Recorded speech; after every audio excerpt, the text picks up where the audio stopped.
What is going on, everyone? Phil here for KOGaming, and if you're anything like me, this past week you've probably been playing quite a lot of the new competitive first-person shooter from Blizzard Entertainment, Overwatch. I decided to actually sit down and take some time to record some of the best tips and advice that I can give to people who may be relatively new to the game, and maybe to people who are playing it but need a little bit of help trying to figure out how to play with certain characters, out of which I'd probably say 10 out of the 21 characters in the cast I've had a decent amount of time to play with, and I think I've learned enough that I could lend you a little bit of knowledge and experience. So without further ado, here we go with my tips for Overwatch.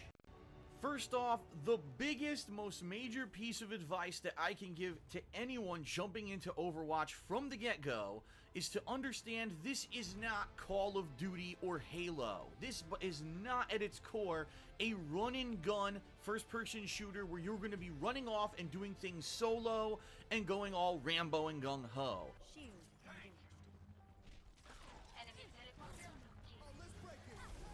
That's definitely what I wanted.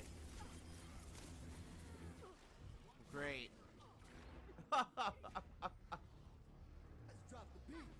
This game is about teamwork. It's about synergy.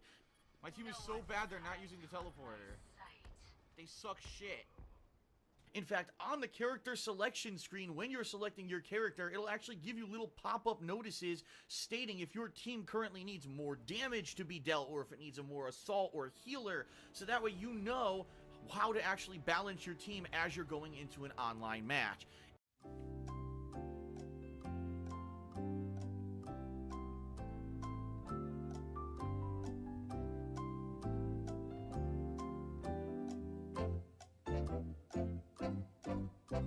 Okay.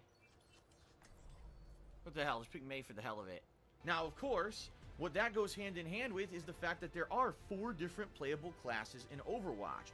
There's a more assault-based class, which is about dealing damage. There's a more support-based class that could be a balance between dealing damage and doing other things for your team that could help in certain scenarios. There's a defensive class, characters who are more like tanks with high HP, even though they may have some other uses as well. And of course, the more healers, the 4 characters who can basically restore your HP and or buff your shields, or through other ways aid your team in ways other than just dealing damage.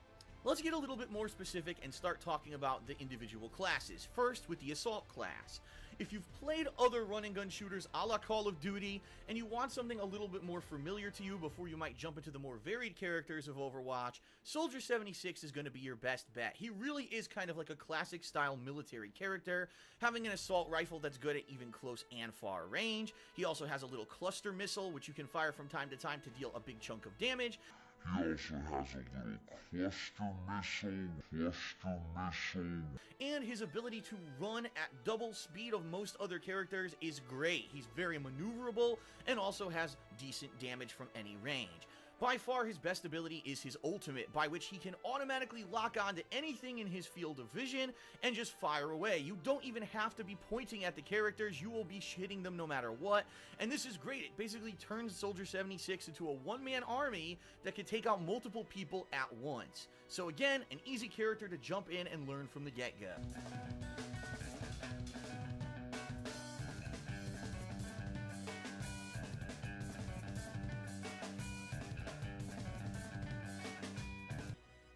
If you used to play Quake back in the day, then I think Pharah is going to be a character that's right up your alley. If you're not aware, the gameplay of Pharah seems to be based around the rocket jumping mechanics of games such as Quake 3 Arena and Unreal Tournament. And then, of course, her ultimate, where she rains down missiles in a rapid pace. I strongly recommend every time you use Pharah's ultimate that you use her jetpack ability first, so that way you are hovering around a group of people and you can actually auto-target all around a certain area and move around your targeting rather than just shooting straight ahead, which is going to make you a lot more limited if you activate it on the ground.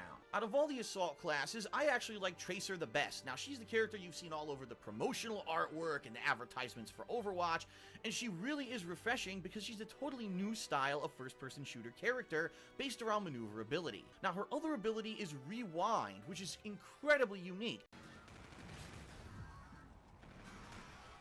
It allows her to rewind about 10 seconds of gameplay from where she presses the button to start. It allows her to rewind about 10 seconds of gameplay. Now on to the support classes, and let's start with Bastion.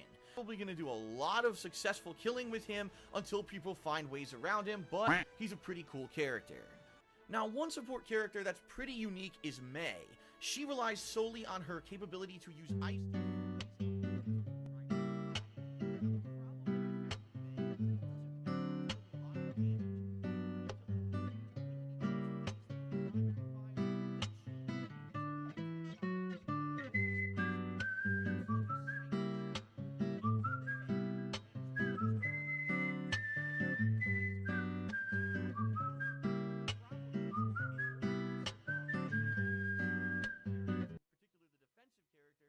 The other support character I've been playing a lot with is Symmetry. As for her weapon, well, the primary fire is a short lock-on beam. You have to be pretty close to your enemy, but it locks on. You don't even have to be aiming at them. You just have to hold down the button, and this constant stream of damage will be dealt. It's actually quite damaging, and I found out with standoffs with characters such as the Reaper that I've actually beaten him head up if I locked on with the beam and started shooting him before he ever shot me, so it's really powerful.